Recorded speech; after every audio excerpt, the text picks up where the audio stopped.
On February 4th, the future USS John F. Kennedy, the second Gerald R. Ford-class nuclear supercarrier, returned after successfully completing its highly anticipated Builder's Sea trials.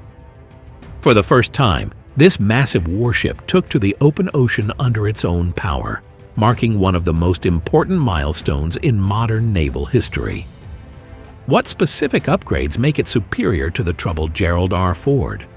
How will its massive power surplus enable lasers, drones, and hypersonics? And what strategic edge does it give the U.S. against China in the Pacific? Let's begin. The name John F. Kennedy carries enormous weight in American naval history, honoring the 35th President of the United States. A Navy veteran himself, Kennedy commanded the PT-109 patrol torpedo boat during World War II, earning the Navy and Marine Corps Medal for heroism after his vessel was rammed by a Japanese destroyer in the Solomon Islands. His leadership during the Cuban Missile Crisis and advocacy for a strong national defense further cemented his legacy as a symbol of American resolve and innovation. The first carrier to bear this name was the legendary Kitty Hawk-class USS John F. Kennedy, commissioned in 1968.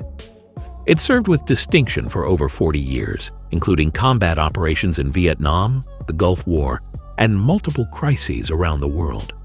When it was finally retired in 2007, many believed the name had retired with it. But now, that legendary name is returning, reborn in one of the most powerful warships ever built.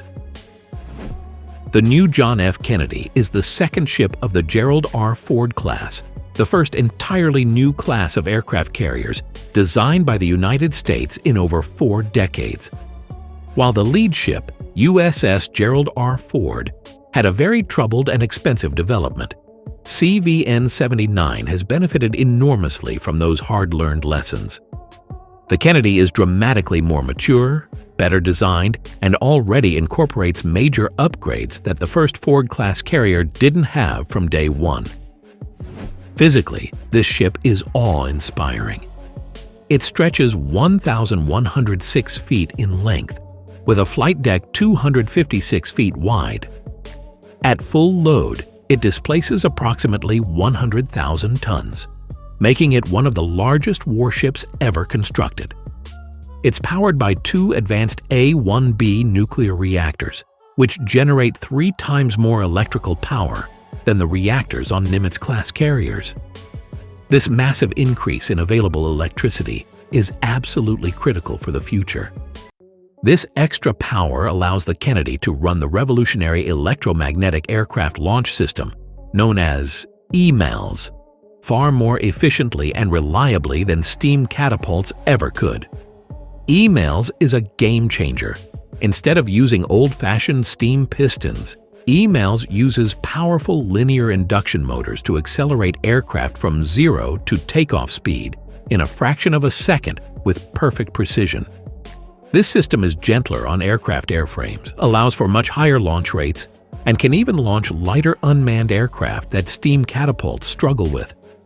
Paired with EMALS is the Advanced Arresting Gear, AAG, a new system that uses advanced motors and energy absorption technology to bring aircraft to a stop more smoothly and safely than ever before. But perhaps the single biggest practical upgrade on the Kennedy is the advanced weapons elevators. The Nimitz class relied on outdated elevators that were slow and vulnerable. The Ford class uses 11 high-speed automated weapons elevators that can move munitions from deep magazines up to the flight deck at incredible speeds. This means the carrier can sustain much higher rates of combat operations without running out of bombs and missiles. Early tests and projections show that Ford-class carriers can generate up to 160 sorties per day in sustained combat, a massive 33% increase over the best the Nimitz class could achieve. In a high-intensity war, especially against a peer adversary like China, this difference could be decisive. Another massive advantage on CVN-79 specifically is its radar system. While the first Ford used the problematic dual-band radar, The John F. Kennedy is the first carrier to receive the brand new AN/SPY-6V3 Enterprise Air Surveillance Radar. This radar is far more capable, reliable, and cost-effective. It provides vastly superior detection range and tracking of incoming threats, especially ballistic missiles, hypersonic weapons, and low-flying cruise missiles. The Kennedy also features major improvements in automation. The ship's crew has been reduced from over 3,200 on a Nimitz down to roughly 2,600, a reduction of nearly 600 sailors.